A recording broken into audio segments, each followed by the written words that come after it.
Y pues como nos dice aquí, las preguntas se van a resolver al final. El tema de hoy, bronquitis con asma, bronquitis, asma y rinitis alérgica. Los nutrientes como un refuerzo del sistema inmunológico.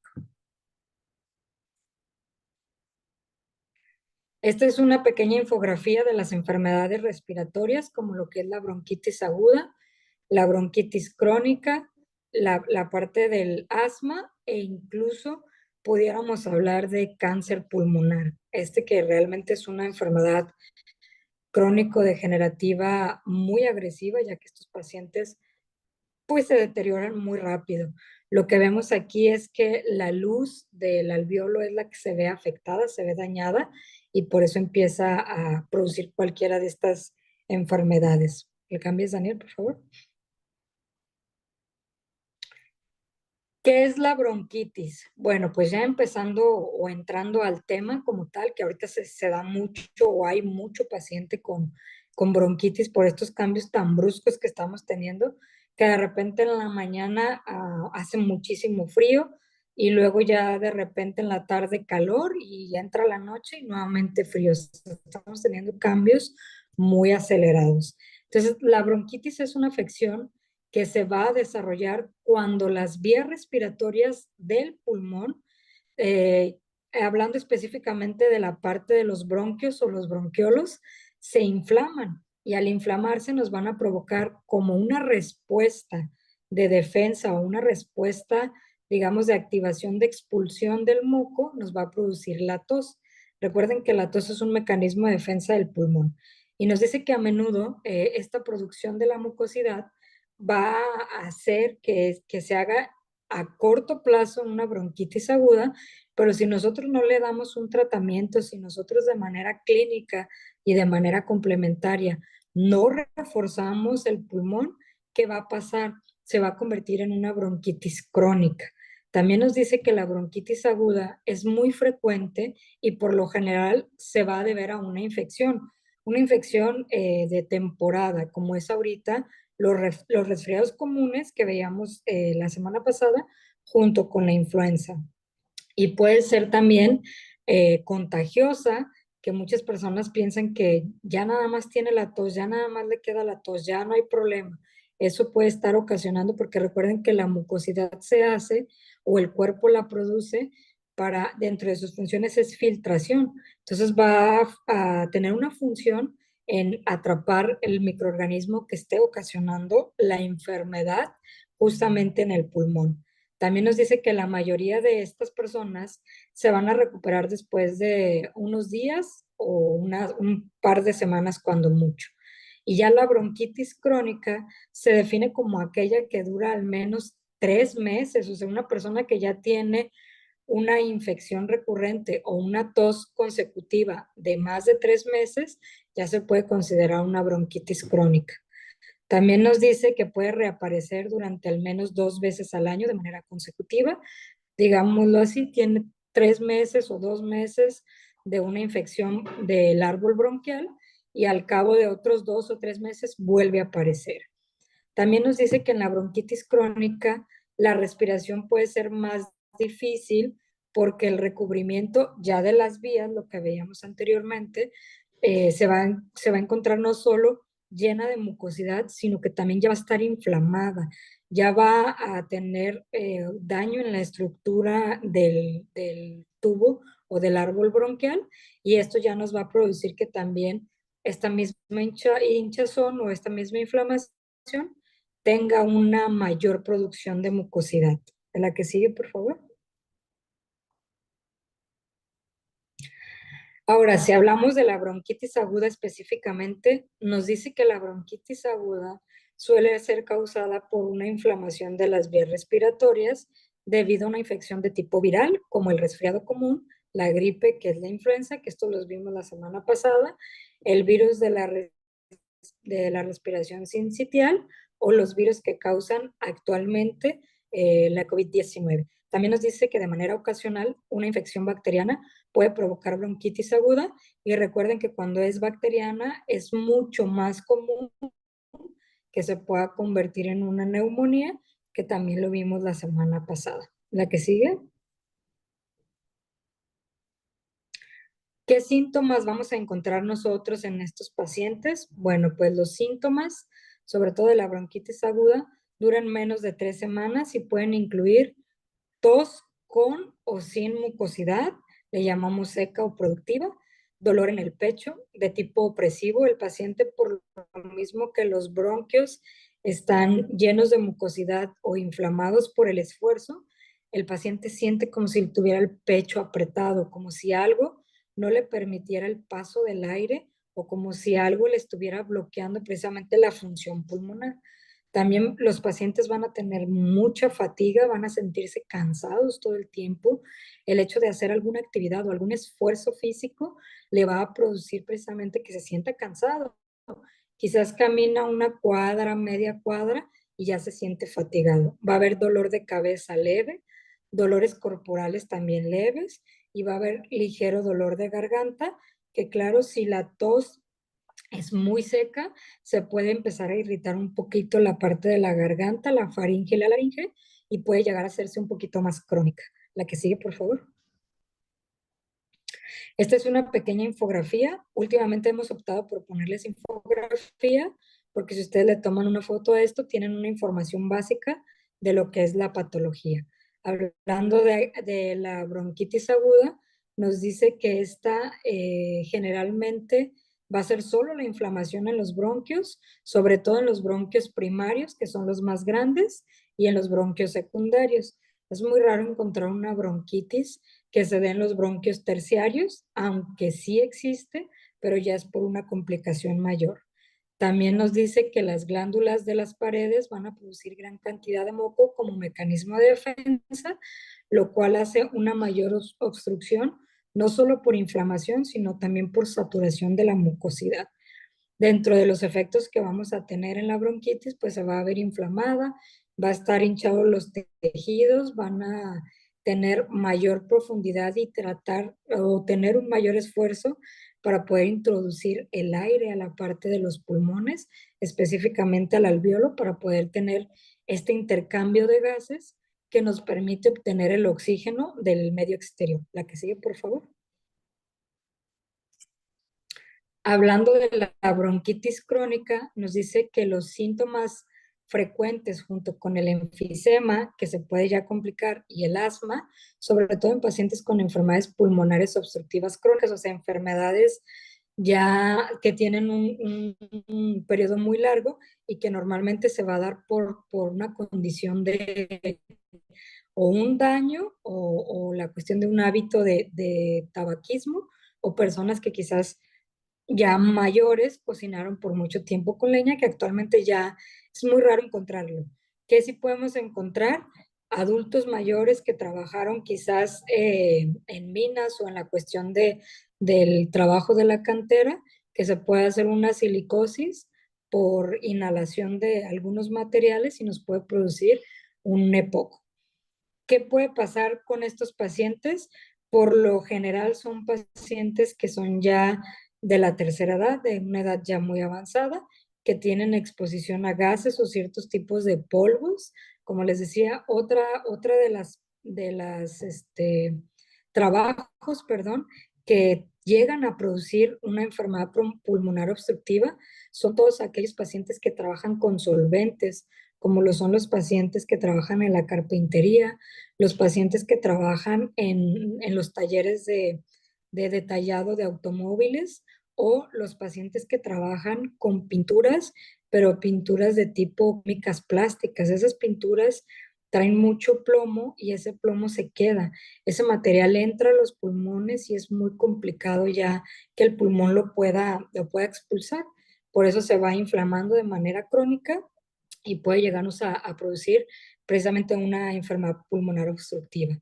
También los antecedentes familiares de una enfermedad pulmonar obstructiva son un riesgo para una bronquitis crónica, antecedentes de enfermedades respiratorias de que de pequeños quizás tuvieron asma, si existe la fibrosis quística o si existe alguna bronquiectasia, o sea que si nuestra parte de las venas o arterias del pulmón llegan a tener alguna alteración, también eso se podría convertir en una bronquitis crónica. Una enfermedad por reflujo gastrointestinal Esto actualmente se está dando mucho por el tipo de alimentación que llevamos. El paciente está presentando mucho reflujo gastroesofágico y eso a su vez hace que se empiece a inflamar todo lo que es la parte de la faringe y laringe y a su vez empieza a producir menos entrada de aire, lo que hace que también los bronquios se empiezan a inflamar. También la bronquitis crónica nos dice que no aumenta el riesgo de padecer COVID, o sea, quiere decir que si tú tienes bronquitis, no eres un paciente vulnerable,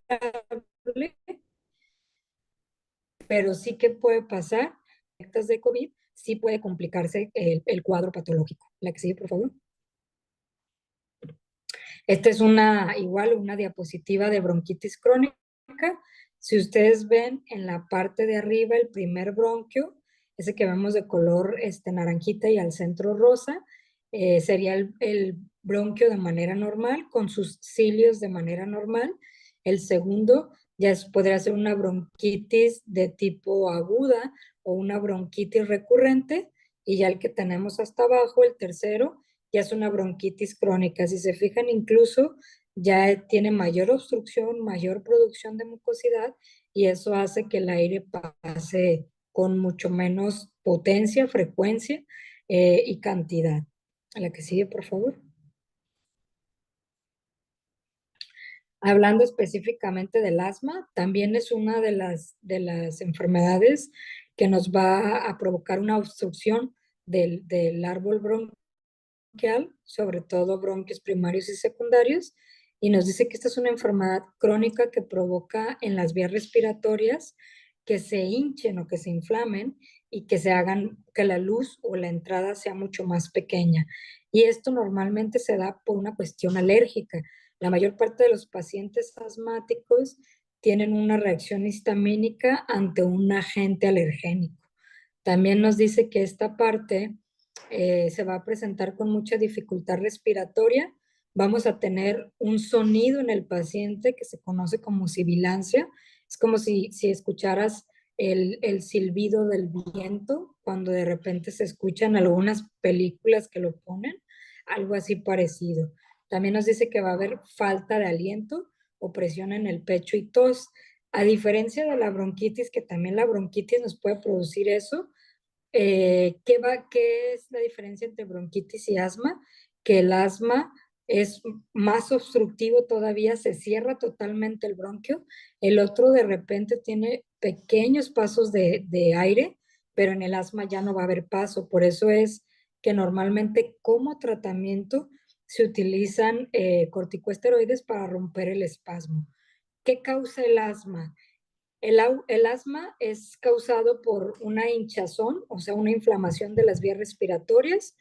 Cuando esta se presenta, se va a presentar también un ataque de asma, donde el recubrimiento de las vías respiratorias va a verse rodeado por una tensión. Este músculo del bronquio, como les digo, se cierra totalmente. Es como si produjera un espasmo que no le permite liberarse. Esa tensión no le permite abrir el bronquio para que pase el aire. El problema del asmático es que el aire no sale y al no salir produce una presión interna en el pulmón que lo hace tener esa ansiedad y ese dolor constante en el pecho. También nos dice que este estrechamiento reduce la cantidad de aire que puede pasar por los bronquios. La que sigue, por favor.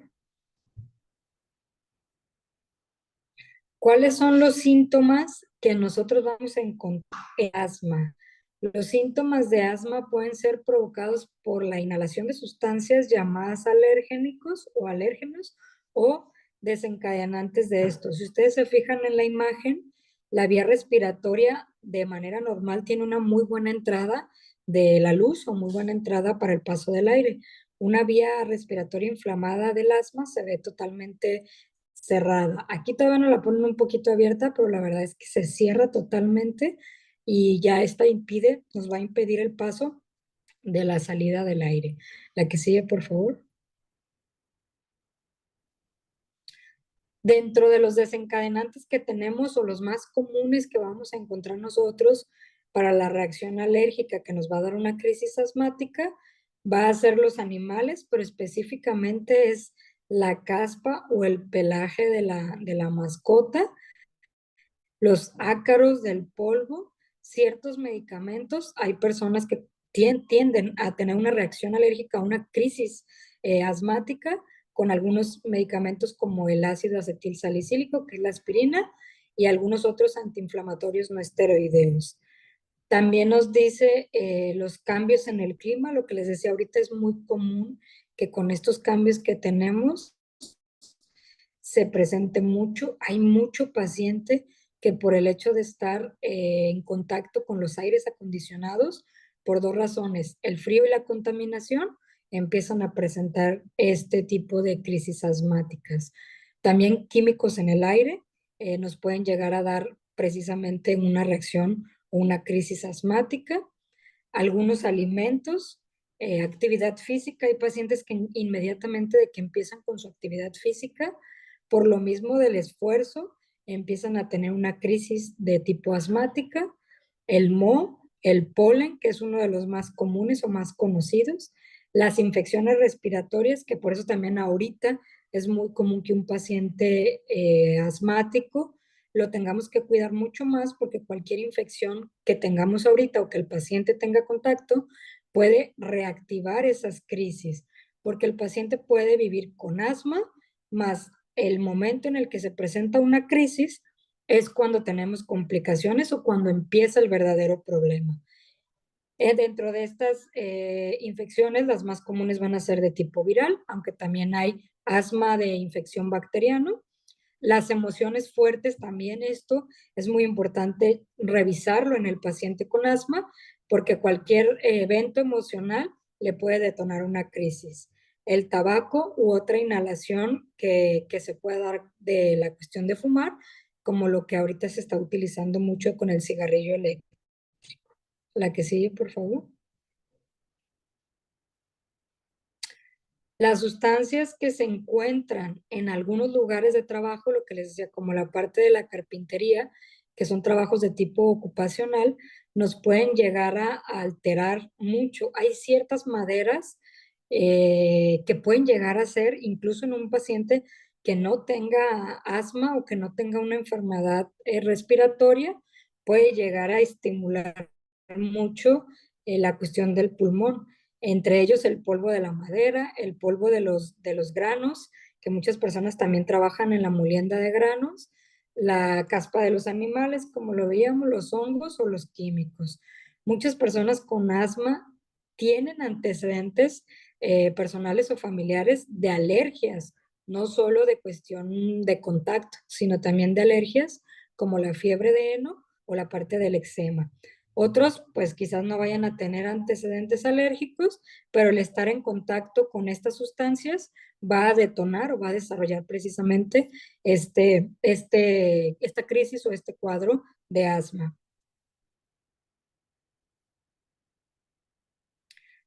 ¿Qué síntomas vamos a encontrar en estos pacientes? Van a ser muy variados dependiendo del agente patógeno, pero nos dice que los síntomas de asma van a ser, por ejemplo, síntomas que tienen ya mucho tiempo, que van a hacer con actividad física y una fatiga, y que también las personas con asma van a tener ataques de manera separados o de tipo periódico, que no presentan síntomas previos. De repente nada más el paciente siente la obstrucción y empieza a sentir precisamente este bloqueo y la dificultad para respirar, que eso es lo más común que vamos a ver en ellos. La dificultad para respirar, normalmente el paciente se va a sentir desesperado y va a llevar la mano al pecho o a la parte del cuello porque siente que se asfixia. La sibilancia es una de los síntomas que también podemos nosotros detectar o identificar en estos pacientes. Y también vamos a ver ataques de asma que pueden durar de minutos a días. El detalle es que cuando el paciente no logramos controlar precisamente estos síntomas, cuando ya tiene días, va a empezar a haber también una fatiga de los músculos accesorios de la respiración. ¿Cuáles son estos? Los que tenemos nosotros entre las costillas, en la parte de la clavícula, en la parte del deltoides, la parte de la espalda. Todos estos músculos son los que le ayudan al pulmón a poder inhalar el aire y después convertirlo en oxígeno en el pulmón. Pero cuando llega a tener la parte del asma, como intentan jalar mucho aire, entonces estos músculos se cansan y eso también nos va a dar una mayor dificultad para el paciente con asma. Esto también nos puede dar un cierto peligro, ya que el flujo de aire que se bloquea por la parte de los músculos accesorios o la parte de la fatiga respiratoria, incluso nos puede producir hasta a la cuestión de la muerte. La que sigue, por favor. Hablando de los síntomas ya específicamente que nos incluye el asma, pues va a ser tos con o sin producción de esputo, o sea, la parte de la flema. Puede haber retracción de la piel entre las costillas, lo que le decía la parte del tiraje intercostal, que son los músculos, dificultad para respirar que va empeorando con la parte del ejercicio o la actividad, la sibilancia o la parte de los sonidos respiratorios, va a haber mucho dolor o rigidez en el pecho, va a haber dificultad para dormir. Esto nos pasa mucho en el paciente asmático, la dificultad para dormir, porque el paciente llega a tener mucha ansiedad por el no poder respirar y entra un miedo del paciente de, ¿y si me duermo y no puedo respirar? Entonces esto le va a crear mucha ansiedad que a la vez, como lo veíamos, es una emoción que puede acentuar más o agravar más la crisis asmática. También vamos a tener un patrón de respiración anormal, como es la expiración durante el doble de tiempo que la parte de la inhalación, lo que les dice más dificultad para sacarlo que para la parte de la entrada. La que sigue, por favor. También es muy importante que nosotros tomemos en cuenta los síntomas de emergencia que ya necesitan tener una atención médica oportuna. Nos van a incluir labios y cara color azul, que es la cianosis. Va a haber una disminución del nivel de lucidez mental, o sea, el paciente ya va a empezar a verse somnoliento, puede incluso llegar a tener confusión mental, puede incluso todavía digamos, un síntoma más de alerta, perdón, sería la cuestión o la condición de que el paciente ya empiece a alucinar.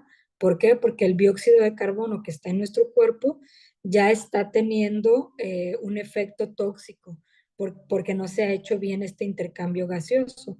También puede tener dificultad respiratoria de manera extrema, que incluso ya no se escuche ni la sibilancia ni nada, porque ya se hizo un bloqueo total.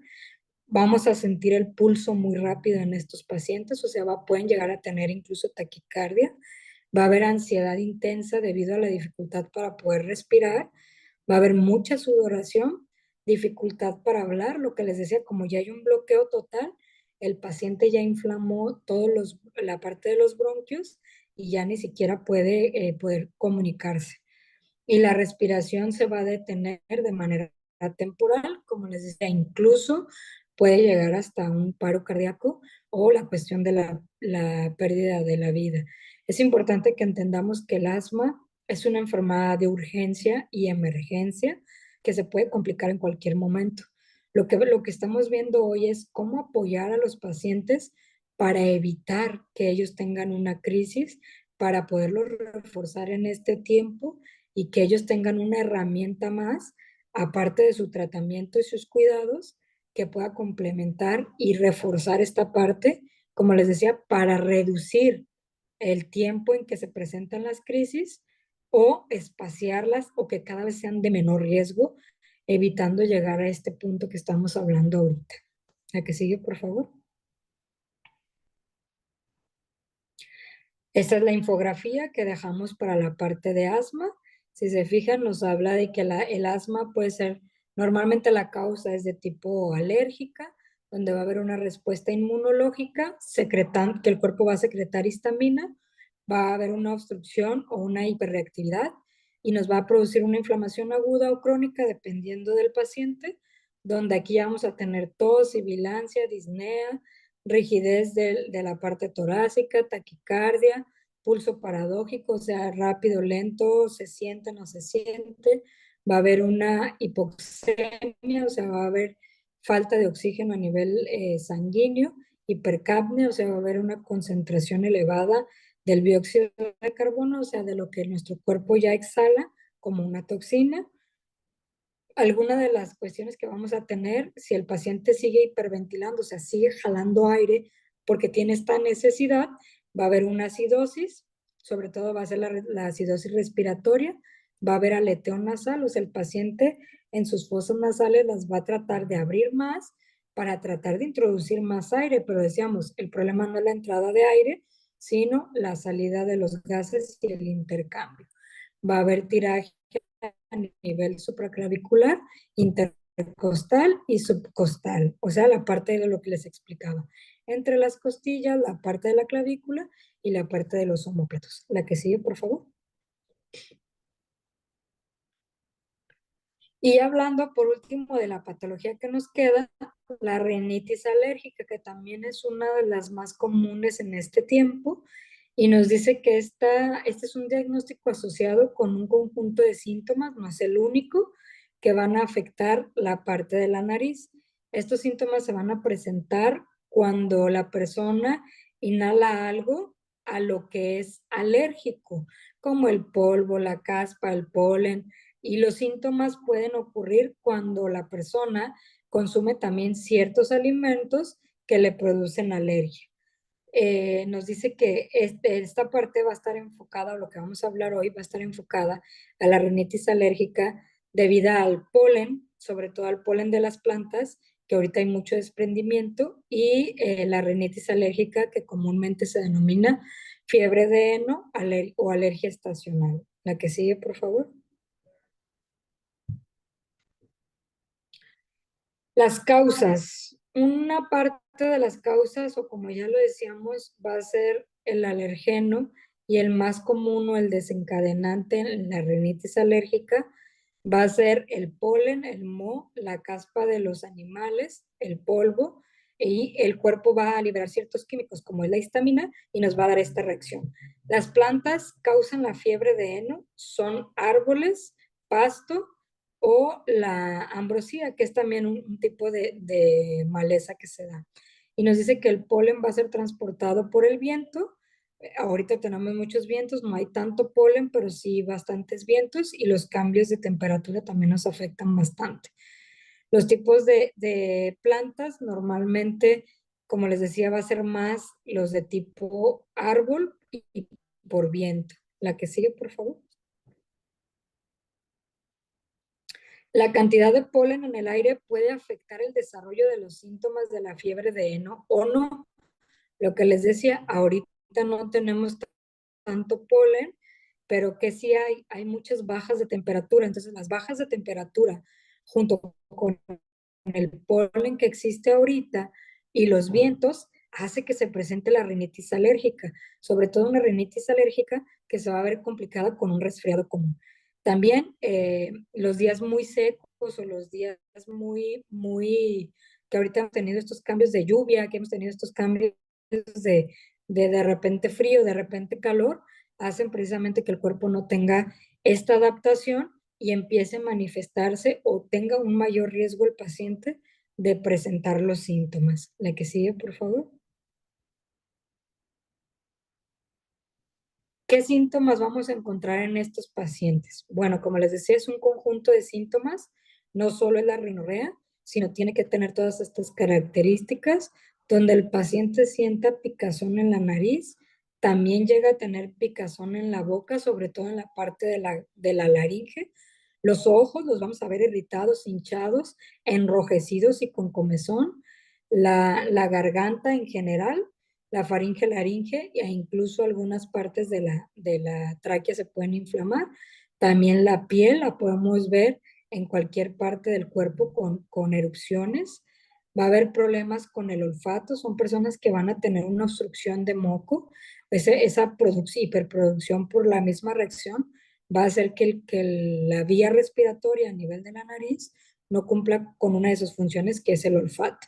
La rinorrea, que es este escurrimiento o esta hiperproducción de moco, estornudos y los ojos llorosos.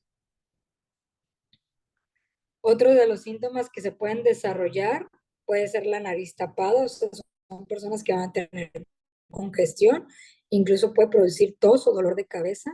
Esta misma afección se puede ir o se puede complicar a la parte de los oídos, donde los oídos de repente los vamos a sentir tapados sin causa aparente y va a haber una disminución del sentido del olfato, dolor de garganta, va a haber círculos oscuros debajo de los ojos por la falta de esta parte de inhalar el aire para convertirlo en oxígeno, la hinchazón debajo de los ojos, fatiga y son pacientes que van a estar muy irritados, incluso los senos paranasales, ya sea los que tenemos en esta zona o en esta zona, los vamos a ver afectados y se va a ver enrojecida el área. Y también va a haber mucho dolor de cabeza. Aquí sí, por favor. Gracias. Aquí les dejé también una infografía pequeñita de algunas de las cuestiones que vamos a ver en la cuestión de la rinitis alérgica. Si se fijan, aquí incluso nos lo marca que podría llegar a la parte de los bronquios por la hiperproducción de mucosidad y complicarse incluso en una bronquitis. La clasificación que nosotros vamos a tener de la enfermedad va a ser de manera intermitente, donde va a ser de menos de 4 días a la semana o menos de 4 semanas consecutivas, de manera leve, donde hay sueño normal, no hay deterioro del paciente. ¿Qué quiere decir esto? El paciente que tiene una rinitis alérgica le cuesta mucho trabajo por las noches respirar y normalmente va a respirar por la boca y al respirar por la boca, ¿qué pasa? Va a haber una resequedad y esto va a inflamar nuestra vía aérea, laringe, faringe y a su vez puede haber introducción de algunos microorganismos que recordemos que la función de la nariz es precisamente el filtrado, la parte de calentar el aire y humedecerlo. Entonces aquí ya va a entrar frío, que nos puede complicar los bronquios, ya no hay una filtración, entonces puede entrar cualquier microorganismo y al no tener húmedo también se vuelve seco y por eso irrita la garganta. También puede ser persistente, que es por más de 4 días a la semana o más de 4 semanas consecutivas y de moderado a grave, donde los trastornos del sueño, lo que les comentaba, van a ir en deterioro y el paciente se va a ver muy afectado. Otras de las cuestiones que tenemos, de los principales síntomas, como veíamos, es la congestión nasal, estornudos, comezón nasal y escurrimiento. Aquí nos dan algunas de las opciones que podríamos utilizar, aunque es importante tener una revisión clínica y complementarlo con algo que nos ayude a prevenir, a reforzar el sistema inmune para que no pase esto. La que sigue, por favor. ¿Cuáles son los síntomas que vamos a encontrar? No es de la neumonía, es de la cuestión de la rinitis, pues va a ser fiebre, escalofrío, tos, dificultad para respirar, dolor en el pecho que sí se puede dar, náusea, vómito, y en algunos pacientes por el mismo esfuerzo se puede dar en diarrea. La que sigue, por favor. Para la recomendación de las dosis que tenemos, esta vez tenemos los productos de chía, de cúrcuma y de jengibre. Aquí en la bibliografía, más adelante lo van a ver, les dejé el primer artículo es relacionado precisamente con la chía, ya que se ha encontrado que la chía, al tener omega 3 nos favorece mucho al reforzar la parte de la mucosidad de todo lo que es el tracto respiratorio, desde lo que hablamos de la nariz, la parte de la faringe, la parte de la laringe, la parte de los bronquios primarios, secundarios, terciarios y los alveolos, pero no solo eso, sino también la pleura, que es la parte del pulmón, eso también nos ayuda a reforzarla. Entonces, en estos pacientes, de manera preventiva o como tratamiento coadyuvante, vamos a dar chía 7 gotas cada 8 horas, en el adolescente 7 gotas cada 12 horas y en el niño 5 gotas cada 8 horas. La cúrcuma vamos a dar una cápsula cada 8 horas, en el adolescente igual una cápsula cada 8 horas y en el niño 3 gotas cada 12 horas. Y el jengibre vamos a dar 7 gotas cada 8 horas, en el adolescente 5 gotas cada 8 horas y en el niño 3 gotas cada 12 horas. Aquí nada más me gustaría hacer una pequeña pausita, donde si el paciente está en una crisis asmática crónica o recurrente, vamos a dejar de lado un poquito el jengibre, porque esta misma crisis asmática le altera la cuestión cardíaca y el jengibre, como va a tratar de regular eso, podría tener un choque ahí entre la vía respiratoria y el corazón. Entonces es importante que lo dejemos un poquito de lado, nos vayamos con la chía, la cúrcuma, e incluso podemos meter el citrus en vez del jengibre, en este caso de la crisis asmática, de manera preventiva, sí lo podemos dar. Posterior al cuadro de las crisis asmáticas, sí lo podemos meter porque le va a ayudar a esta parte de la regeneración pulmonar, concentrar el calor en el pulmón y aparte disminuir la producción de mucosidad. En eso sí se puede dar. Durante la crisis o en un periodo de recuperación de crisis asmática tipo crónica, lo vamos a dejar en pausa. Otro de los nutrientes que también pudiéramos utilizar es el Dreaming Deep, porque recuerden que una de las causas que veíamos ahorita con estos pacientes es que se puede complicar la cuestión del sueño y se puede complicar por la ansiedad, por la falta de poder respirar, y son pacientes que no se logran recuperar tan pronto precisamente por estas alteraciones del sueño. La que sigue, por favor. Como les comentaba, les dejo como siempre una bibliografía que les va a ayudar bastante. El primer artículo es precisamente el que nos habla de la chía y su importancia en los tratamientos en pacientes para recuperar vía respiratoria. Como siempre, Daniel, es todo de mi parte. No sé si por ahí ya tengas algunas preguntas. Sí, claro que sí. Ya nos hicieron llegar algunas de sus dudas. Nada más voy a compartir pantalla para poner la diapositiva con las preguntas, tal cual. Un minutito.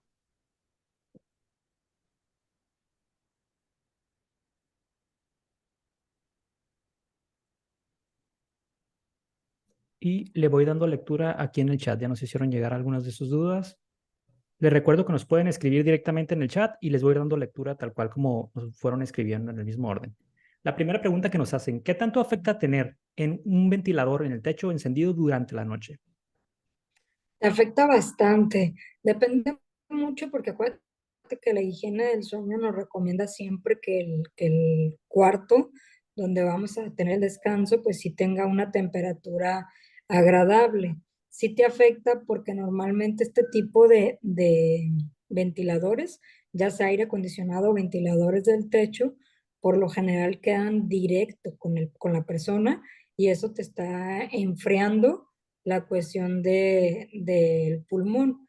Entonces, sí te llega a afectar. Incluso hay pacientes que llegan a tener una hiperproducción de moco, que normalmente en las mañanas lo van a reflejar como una flema recurrente.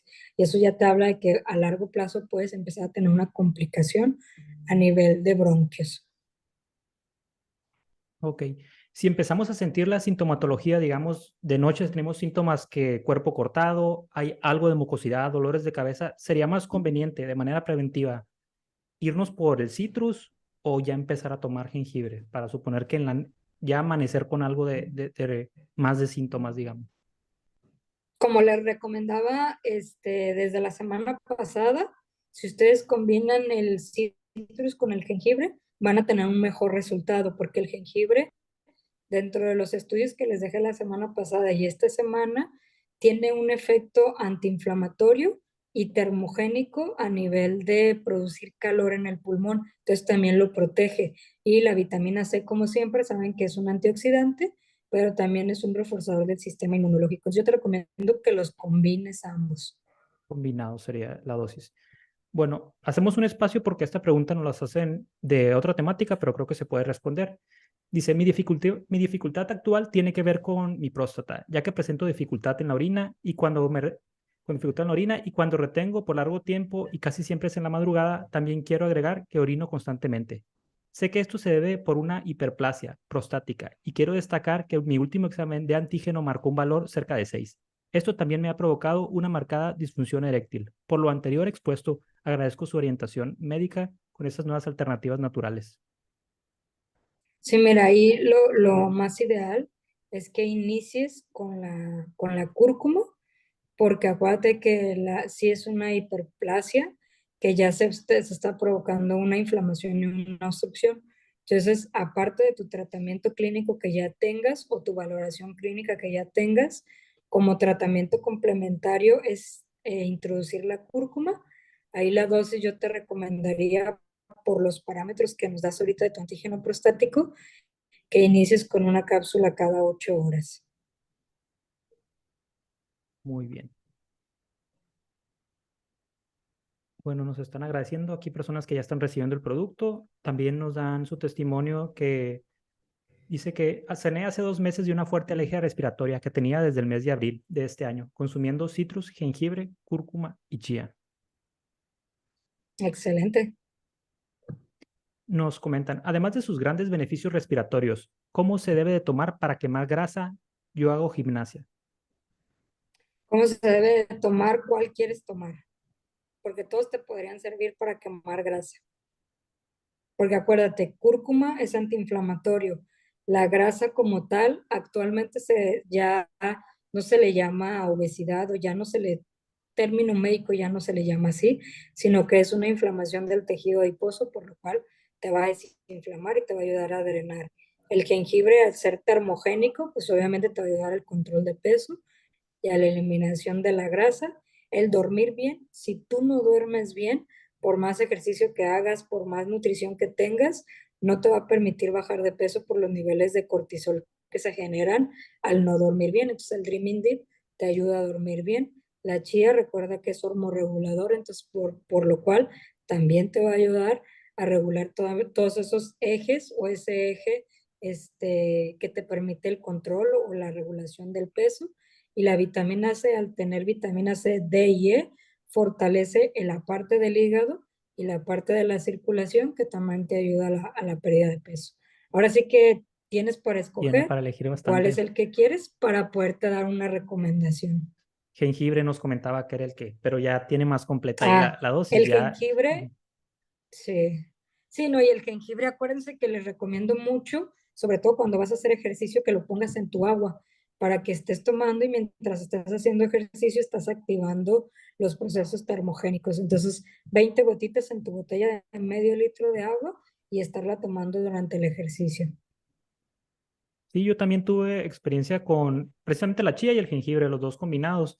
Y durante los primeros meses, te comentaba hace un tiempo de esa pregunta de que qué pasa en los primeros meses, porque una persona que la toma, yo tenía algo de exceso de grasa abdominal y estaba haciendo cardio y no necesariamente la quemaba, pero me decías que justo el hígado graso es de lo primero que puedes. Y sí lo sentía que iba mucho, que era mucha orina, ¿no? Como si tuviera algún Sí, malestar de ese tipo. Justo después ya empecé, siguiendo con la dieta normal y el cardio, ya empecé cada semana como a bajar mis gramos constantes. Entonces sí siento que me ha ayudado mucho, aparte de quitarme por ahí algunas harinas y refrescos, cositas de ese tipo, ¿no? Pero sí siento que se tardó, digamos, mi cuerpo depuró lo que era y después ya comenzó con grasa abdominal. exacto.